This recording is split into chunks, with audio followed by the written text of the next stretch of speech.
بسم اللہ الرحمن الرحیم۔ السلام علیکم ورحمۃ اللہ وبرکاتہ۔ ذکر ہو کربلا کا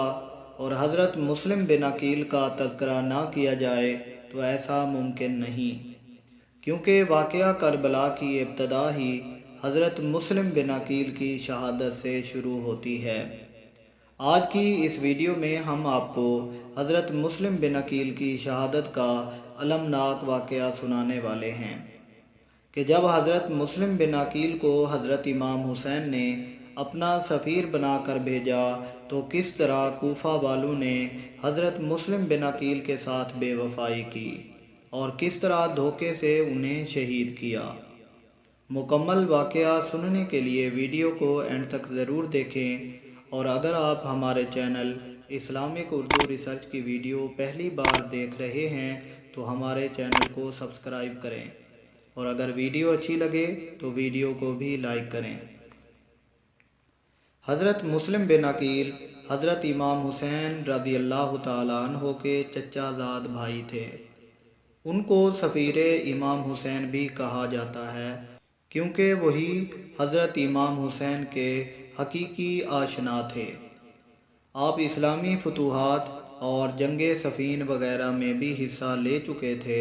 اور جب حضرت امام حسین نے بیعت یزید کو ٹھکرا کر مدینہ کو خدا حافظ کیا تو آپ حضرت امام حسین کے ہمراہ مکہ تک تشریف لائے، اور مکہ میں حضرت امام حسین کو اہل کوفہ کے خطوط موصول ہوئے کہ ہمارا کوئی امام نہیں ہے، آپ تشریف لائیں، ہم آپ کو اپنا امام مقرر کرتے ہیں، ہو سکتا ہے کہ آپ ہماری ہدایت کا سبب بن سکیں۔ حضرت امام حسین رضی اللہ تعالی عنہ کوفہ کی تہذیب اور وہاں کے لوگوں کی بدلتی ہوئی طبیعت اور مفاد پرستی سے بخوبی واقف تھے، کیونکہ اسی کوفہ میں آپ کے والد حضرت علی مرتضیٰ رضی اللہ تعالیٰ عنہ کو بھی شہید کیا گیا تھا، اور اسی شہر کے لیے کسی مخلص اور تجربہ کار شخص کی ضرورت تھی تاکہ ان مفاد پرستوں اور لمحہ بلمحہ بدلتی ہوئی طبیعت کے لوگوں سے شکست نہ کھائی جا سکے،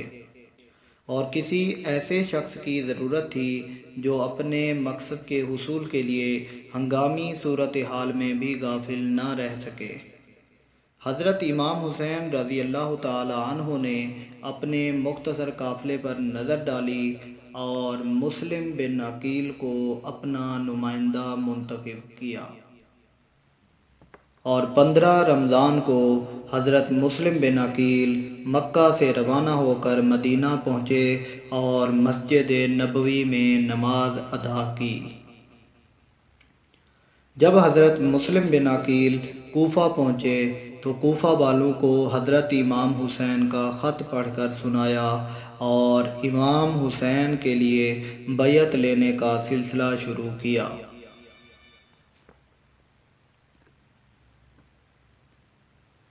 ایک آدھ روز میں 18,000 لوگوں نے بیعت کر لی، اور چند دنوں میں بیعت زدگان کی تعداد 30,000 سے بھی زائد ہو گئی۔ ان دنوں کوفہ کے امیر صحابی رسول حضرت نعمان بن بشیر رضی اللہ تعالی عنہ تھے، جو کہ نرم اور متحمل مزاج انسان تھے۔ انہوں نے مسلم بن عقیل کو بیعت لیتے ہوئے دیکھا اور نرمی سے لوگوں کو سمجھایا، لیکن عبداللہ نامی ایک شخص جو بنو امیہ کا بڑا حامی اور وفادار تھا، اس نے امیر یزید کو مطلع کیا کہ یہاں مسلم بن عقیل لوگوں سے حضرت امام حسین کے لیے بیعت لے رہے ہیں اور تمہارے خلاف سازشیں کر رہے ہیں، اور کوفہ کے لوگ بھی ان کے ساتھ اس عمل میں شامل ہیں۔ اگر حالات پر اس وقت قابو نہ پایا گیا تو حالات کنٹرول سے باہر ہو جائیں گے۔ جب یزید کو یہ خطوط ملے تو اسے تشویش لاحق ہوئی کہ کہیں یہ شورش اٹھ کھڑی ہوئی تو کہیں پوری امت کا نظام درہم برہم نہ ہو جائے۔ یزید نے جب دیکھا کہ حالات کنٹرول سے باہر ہو رہے ہیں تو یزید نے سخت اقدام کیے اور کوفہ کا انتظام کسی سخت گیر منتظم کے حوالے کرنے کا سوچا، اور عبداللہ بن زیاد کو بصرہ سے کوفہ کا گورنر بنا کر روانہ کیا، اور ہدایت کی کہ حضرت امام حسین رضی اللہ تعالیٰ عنہ کو کوفہ نہ آنے دیا جائے اور ان کی سرگرمیوں پر نگاہ رکھی جائے۔ جب عبید اللہ بن زیاد کوفہ پہنچا تو اس نے اپنے اختیارات کو بروئے کار لاتے ہوئے حکومت کی نگاہ میں اپنے آپ کو لائق اور کامیاب منتظم ثابت کرنے کے لیے سخت انتظامات کیے جو ہر گورنر کرتا ہے، آخر اس نے کریڈٹ جو لینا ہوتا ہے۔ عبداللہ بن زیاد جری، ستمگر اور سخت دل انسان تھا،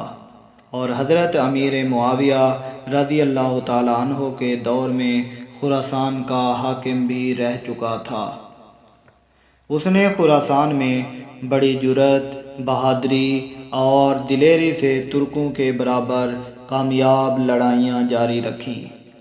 پھر اسے خراسان سے بصرہ بھیجا گیا، جہاں اس نے فتنہ خوارج کا قلع کما کیا۔ یہ بہت ہی سخت گیر، ہوشیار اور شاطر انسان تھا، مگر کاش یہ حضرت نعمان بن بشیر کی طرح دانا اور متحمل مزاج انسان بھی ہوتا، اور نواسہ رسول حضرت امام حسین رضی اللہ تعالیٰ عنہ کے صحیح مقام کو سمجھ پاتا اور انہیں سمجھا بجھا کر معاملہ کو رفع دفع کرتا اور ایسی تدبیر اختیار کرتا جس سے کوئی سانحہ رونما نہ ہوتا۔ لیکن اس نے اچھا طریقہ اختیار نہ کیا اور خانوادہ رسول صلی اللہ علیہ وآلہ وسلم کو اپنی لاٹھی سے ہانکنا شروع کر دیا، اور سادات کرام کے اس عظیم خاندان کی مظلومانہ اور بے کسانہ شہادت کا باعث بننے کے علاوہ امت محمدیہ کو جنگ و جدل اور فتنہ و فساد کی جھلسا دینے والی آگ میں جھونک دیا، جس کے شعلے آج تک اٹھ رہے ہیں۔ اس واقعہ کربلا کے نتیجے میں مسلمان مستقل طور پر دو فرقوں میں بٹ گئے اور دشمنان اسلام کو کھل کر گل کھلانے کا موقع مل گیا۔ حاکم اعلیٰ یزید نے بمطابق روایات صحیح حضرت امام حسین کو قتل کرنے کا حکم بھی نہیں دیا تھا،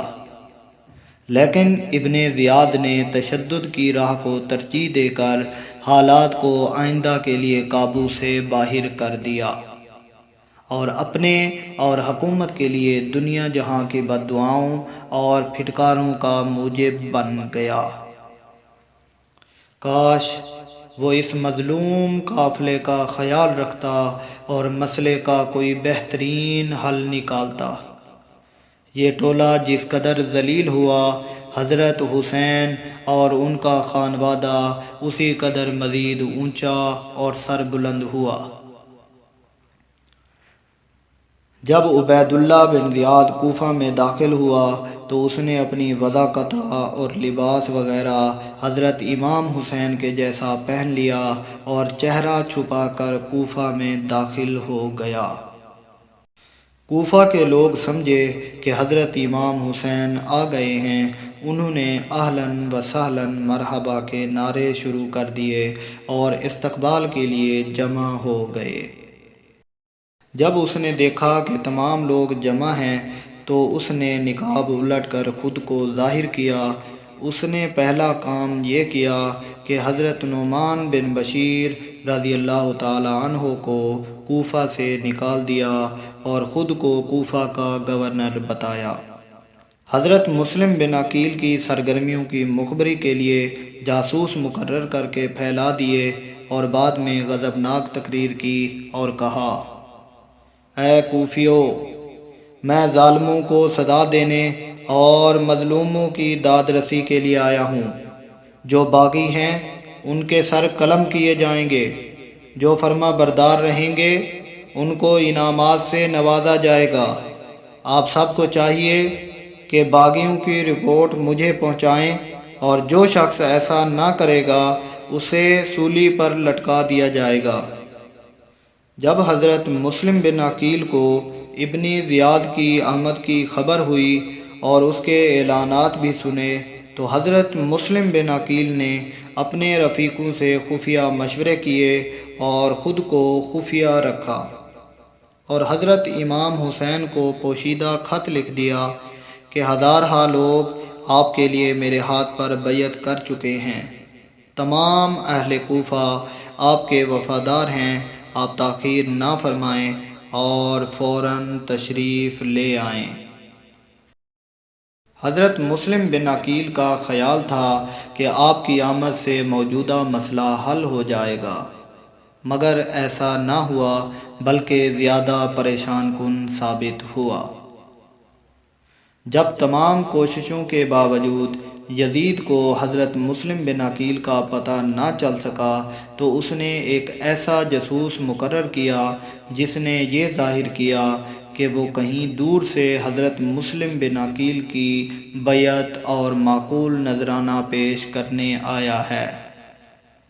جب لوگوں میں یہ بات مشہور ہوئی تو ایک طریق سے اس کو حضرت مسلم بن عقیل کی رہائش گاہ کا پتہ چل گیا۔ وہ ان کی خدمت میں حاضر ہوا، خود کو سچا عقیدت مند ظاہر کیا، ان کے ہاتھ پر بیعت کی اور 3000 درہم بطور نذرانہ پیش کیے، اور ارادت مند بن کر ان کے تمام راز معلوم کیے اور ساری جانکاری عبید اللہ بن زیاد کو دے دی کہ مسلم بن عقیل فلاں مکان میں ہے، روپوش ہے، اور ان کے ساتھ کثیر تعداد میں بیعت کنندگان موجود ہیں۔ یزید کو اب سمجھ آئی کہ حضرت مسلم بن عقیل رضی اللہ تعالی عنہ ابھی تک گرفتار کیوں نہیں ہو سکے۔ اس نے چند ماہر آدمی چنے جنہوں نے شہر میں مخصوص ہتھ کنڈے استعمال کیے، لوگوں کو انعام و اکرام کی لالچ دی، انہیں ڈرایا دھمکایا، جس سے بہت سے لوگ حضرت مسلم بن عقیل کو چھوڑ کر یزید کے جھنڈے تلے جمع ہو گئے۔ یاد کریں، یہ وہی لوگ ہیں جنہوں نے حلف اٹھا کر حضرت امام حسین رضی اللہ تعالی عنہ کی وفاداری کے عہد باندھے تھے۔ ان کو ہزاروں خطوط لکھے تھے اور انہیں کوفہ آنے کی دعوت دی تھی اور آپ رضی اللہ تعالی عنہ کے نام پر بیعت کی تھی، لیکن اب وہ اپنے وعدوں سے پھر گئے اور یزید کے حامی بن گئے۔ یہ تھی کوفہ والوں کی بے وفائی۔ صحیح کہتے ہیں کہ بے وفا سچا اور مخلص دوست نہیں ہو سکتا۔ بچھو اور سانپ سے جتنا مرضی پیار کر لیں مگر آخر میں ڈنک مار کر ہی رہتا ہے۔ حضرت مسلم بن عقیل پر یہ وقت بڑا نازک تھا، نہ ہی آپ چھپ سکتے تھے اور نہ ہی ظاہر ہو سکتے تھے، نہ تو آپ کوفہ میں رہ سکتے تھے اور نہ ہی واپس جا سکتے تھے، کیونکہ شہر میں کڑے پہرے تھے اور اب بیعت کرنے والے ہی ان کے مخالف ہو گئے اور انہیں گرفتار کرانا چاہتے تھے۔ ابن زیاد نے حضرت مسلم بن عقیل کی گرفتاری کا اعلان کیا اور گرفتار کرنے والوں کو بھاری انعام کی لالچ دی، اور حضرت مسلم بن عقیل کو چھپانے والوں کو سزا دینے کا اعلان کیا۔ ابن زیاد کے آدمیوں نے اس مکان کا محاصرہ کیا جہاں حضرت مسلم بن عقیل موجود تھے۔ حضرت مسلم بن عقیل کو کوفیوں کی بے وفائی کا علم ہو چکا تھا اور آپ نے اپنے گنے چنے ساتھیوں کے ساتھ مدافعت کی اور ابن زیاد کے آدمیوں کے حملے کا جواب دیا۔ حضرت مسلم بن عقیل خود بے جگری سے لڑ رہے تھے۔ جب آپ زخموں سے چور ہو گئے اور خون زیادہ بہہ جانے کے باعث آپ میں مزید لڑنے کی ہمت نہ تھی، تو ایک شخص جو کہ ابن زیاد کا خاص آدمی تھا، اس نے حضرت مسلم بن عقیل رضی اللہ تعالیٰ عنہ کو امان دینے کا وعدہ کیا، مگر یہ سب دھوکہ تھا اور آپ کو گرفتار کر لیا گیا، اور جس جگہ آپ کو رکھا گیا وہاں ٹھنڈے پانی کا گھڑا موجود تھا۔ جب آپ نے پانی پینے کے لیے ہاتھ بڑھایا تو اشقیاء نے آپ کا ہاتھ روک دیا اور آپ کو پانی نہ پینے دیا۔ بعد میں جب کسی نے پانی منگوا کر آپ کو دیا تو آپ رضی اللہ تعالیٰ عنہ پانی نہ پی سکے، کیونکہ آپ کے ہونٹ اور مسوڑے زیادہ زخمی ہو چکے تھے۔ بعد میں حضرت مسلم بن عقیل کو ابن زیاد کے پاس لایا گیا۔ ابن زیاد پہلے سے ہی غصے میں تھا اور مزید غضبناک ہو گیا، اور اس نے حضرت مسلم بن عقیل رضی اللہ تعالی عنہ کو قتل کا حکم دے دیا۔ حضرت مسلم بن عقیل نے آخری وقت میں چند باتوں کی وصیت فرمائی، جس میں یہ بھی کہا: حضرت امام حسین کو تمام حالات اور میرے قتل کے متعلق لکھ دیا جائے کہ وہ اب کوفہ نہ آئیں۔ ابن زیاد نے وعدہ کیا کہ اگر وہ ہم سے جنگ نہیں لڑیں گے تو ہم بھی ان کے ساتھ جنگ نہیں کریں گے۔ بعد میں آپ کو قلعے کی بلندی پر لے جایا گیا اور آپ رضی اللہ تعالی عنہ درود و صلوات پڑھتے مغفرت کی دعائیں مانگتے ہوئے جا رہے تھے کہ ایک جلاد بکیر بن حمران نے آپ کو شہید کیا اور آپ کے جسد اطہر کو محل کی بلندی سے نیچے چوراہے پر گرا دیا۔ یہ تھا 9 ذی الحجہ 60 ہجری اور بدھ کا دن، اور ہانی بن عروہ جس نے حضرت مسلم بن عقیل رضی اللہ تعالی عنہ کو پناہ دے رکھی تھی اسے بھی قتل کر دیا، اور لوگوں میں خوف و ہراس پھیلانے کے لیے حضرت مسلم بن عقیل کے جسد مبارک کو برسر عام سوری پر لٹکا دیا۔ انا للہ و انا الیہ راجعون۔